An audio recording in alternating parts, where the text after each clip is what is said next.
Ұлттық киім ұлттың сәні ғана емес, тұтас бір дәуірдің тарихы мен тереңдігін паш ететін рухани қазына. Әр ойы тарих, әр бүрмесі тағылым. Қазақ елінің ұлттық киімі өзіндік орны бар құндылық. Қазақ қызы кішкентайынан салт дәстүрді бойына сіңіріп өседі. Оның алғашқы көрінісі киім үлгісінен байқалады. Мысалы, жасөспірім қыз ерекшелену үшін тақия киген. Бұл нәзіктіктің және туған жермен үндестіктің белгісі. Жеңіл көйлек жан еркіндігінің бейнесі. Қалыңдық сәукеле киіп, ата дәстүрін сақтап, келіннің қадірлі болмысын танытқан. Бешпент суықтан қорғап қана қоймай, шыққан тегін білдіретін шежірелік кестемен безендірілген.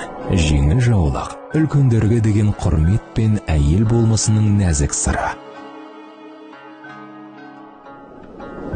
Кимешек әйелдің тұрмысы мен парасатын бейнелейтін ерекше бас киім. Қазіргі таңда өкінішке орай өзге елдің мәдениетін дінмен ұштастырып, қазақтың қара көз қыздары қара жамылуда сәнге айналдыруда. Арасында қазақ елінің ұлттық киімі бұл жай ғана матадан тігілген киім емес. Ол ұлттың жаңа, өскелең ұрпаққа мирас болған рухани шежіре. Сондықтан өзгенің сәніне еліктемей, өзіміздің асылымызды ардақтай білу әр қазақтың парызы.